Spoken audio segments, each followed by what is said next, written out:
আসসালামু আলাইকুম। আশা করি আপনারা সবাই ভালো আছেন। সীমান্তের প্রতিটি রেখা কেবল একটি মানচিত্রের অংশ নয়, বরং দুটি দেশের নিরাপত্তা, সার্বভৌমত্ব এবং সম্পর্কের এক জটিল সমীকরণ। সাম্প্রতিক সময়ে এমন এক বিতর্কিত মানচিত্র ভারত এবং বাংলাদেশের মধ্যকার সম্পর্কে নতুন করে উত্তেজনার জন্ম দিয়েছে। তবে এই বিতর্ক শুধুমাত্র একটি মানচিত্রের বিষয় নয়, এর সাথে জড়িয়ে আছে বহু পুরনো ভূরাজনৈতিক উদ্বেগ, যা এখন নতুন করে সামনে আসছে। এমনকি ভারত বাংলাদেশ সীমান্ত উত্তেজনার ঝুঁকিও এড়িয়ে যাওয়া যায় না। চলুন জেনে আসি বিস্তারিত।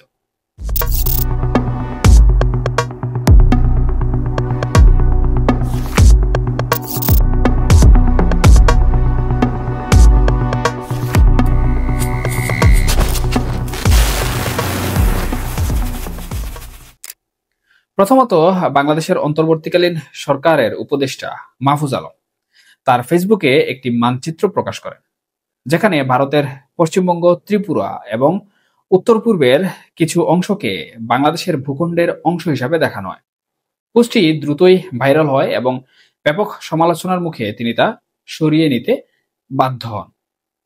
এই ঘটনাটি ভারত সরকারের জন্য একটি স্পষ্ট বার্তা ছিল যে কিছু প্রভাবশালী মহলে এখনো বৃহত্তর বাংলাদেশের মতো ধারণার প্রচার চলছে। দ্বিতীয়ত এবং আরো গুরুতর ঘটনাটি ঘটে 2025 সালের 14 এপ্রিল, অর্থাৎ পয়লা বৈশাখের দিন। ঢাকা বিশ্ববিদ্যালয়ের একটি প্রদর্শনীতে বৃহত্তর বাংলাদেশ শিরোনামে একটি মানচিত্র দেখানো হয়। এই মানচিত্রটিও একই ধরনের বিতর্ক সৃষ্টি করে। এই ঘটনাটি ভারতের পার্লামেন্টে তীব্র প্রতিক্রিয়া তৈরি করেছে।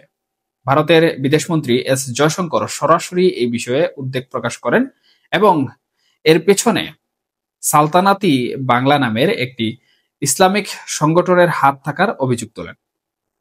তিনি আরও জানান যে এই সংগঠনকে তুরস্কের একটি যুব ফেডারেশন সমর্থন দিচ্ছে। এই ঘটনাগুলোকে ভারত নিছক একটি প্রদর্শনী হিসাবে দেখছে না। ভারতের বিদেশমন্ত্রী স্পষ্ট ভাষায় হুঁশিয়ারি দিয়েছেন যে ভারত এই ধরনের কোনো প্ররোচনা কোনোভাবেই মেনে নিবে না। তাদের মতে এটি বাংলাদেশের অভ্যন্তরে বেড়ে ওঠা উগ্রপন্থী গোষ্ঠীর কার্যকলাপ, যা ভারত বিরোধী এবং অখণ্ডতার জন্য হুমকি।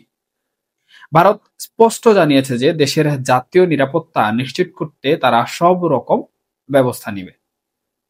এই মানচিত্র বিতর্ককে বুঝতে হলে আমাদের এর সাথে জড়িত কিছু বৃহত্তর ভূ রাজনৈতিক বিষয় নিয়ে আলোচনা করতে হবে।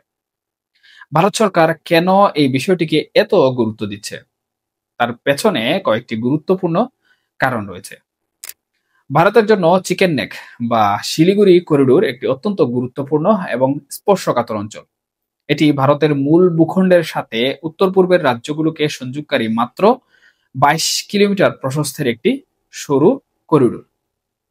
যে কোনো দিক থেকে এই করিডোর বন্ধ হয়ে গেলে উত্তর পূর্বাঞ্চল ভারতের বাকি অংশ থেকে বিচ্ছিন্ন হয়ে যাবে। সম্প্রতি এই অঞ্চলে ভারতীয় সেনাবাহিনীর উপস্থিতি বাড়ানো হয়েছে। ভারত মনে করে বৃহত্তর বাংলাদেশের মতো ধারণাগুলো যদি কোনো উগ্রপন্থী বা সন্ত্রাসী গোষ্ঠীর হাতে পড়ে, তাহলে তারা এই চিকেন নেক করিডোরকে টার্গেট করতে পারে। ভারতের উত্তর পূর্বের রাজ্যগুলো, যেগুলোকে সেভেন সিস্টার বলা হয়, সেগুলোর নিরাপত্তা ভারতের কাছে সর্বোচ্চ অগ্রাধিকারের বিষয়। ভারত বহু বছর ধরে সীমান্ত পেরিয়ে জঙ্গি তৎপরতা নিয়ে উদ্বিগ্ন। সম্প্রতি বিভিন্ন প্রতিবেদনে উঠে এসেছে কিছু জঙ্গি গোষ্ঠী বাংলাদেশের সীমান্ত ব্যবহার করে ভারত প্রবেশের চেষ্টা করছে। সালতানাতি বাংলা এই সংগঠনের উত্থান এবং এর সাথে বিদেশি শক্তির সংযোগের অভিযোগ এই উদ্যোগকে আরো বাড়িয়ে তুলেছে। ভারত মনে করে এই ধরনের উগ্রবাদী গোষ্ঠীগুলোর লক্ষ্য শুধু একটি মানচিত্র নয়, বরং ভারতের অভ্যন্তরীণ নিরাপত্তা বিঘ্নিত করা। এই ঘটনাগুলোর সবচেয়ে স্পর্শকাতর দিকটি হলো এগুলো এমন এক সময় ঘটছে যখন বাংলাদেশে একটি অন্তর্বর্তীকালীন সরকার ক্ষমতায় রয়েছে। এই অন্তর্বর্তীকালীন সরকারের মূল দায়িত্ব হলো একটি অবাধ ও সুষ্ঠু নির্বাচন নিশ্চিত করা, কিন্তু এই বিতর্ক তাদের জন্য একটি বড় চ্যালেঞ্জ তৈরি করেছে। আবার আওয়ামী লীগের পতনের পর এই সরকার যখন গঠিত হয়, তখন থেকে ভারত বিরোধী আচরণ বাংলাদেশে তুঙ্গে উঠেছিল।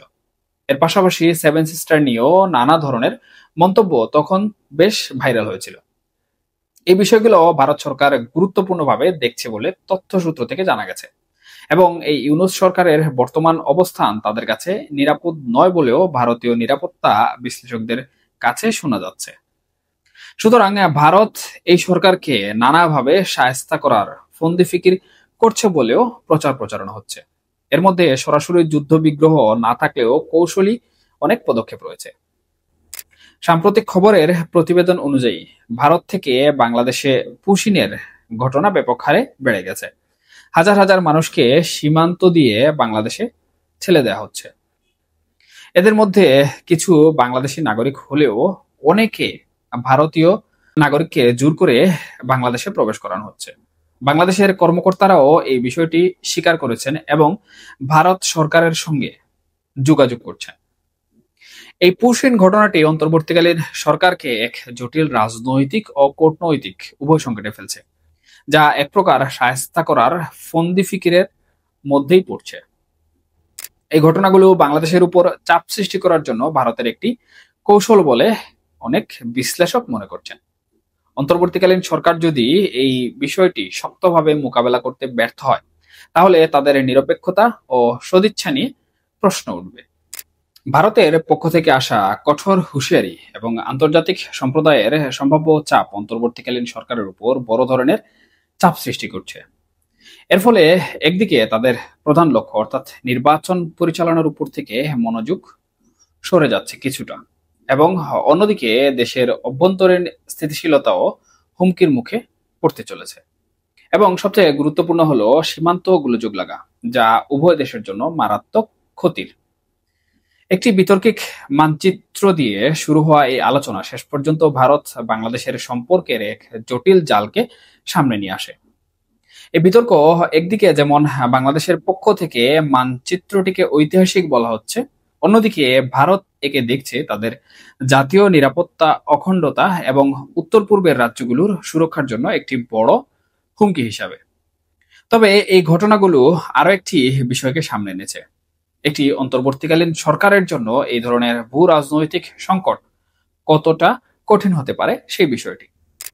এই ক্রমবর্ধমান উদ্বেগ নিরসনে দুই দেশ কি পদক্ষেপ নেবে এবং এই চাপ সরকার কিভাবে সামলাবে, এটি এখন দেখার বিষয়।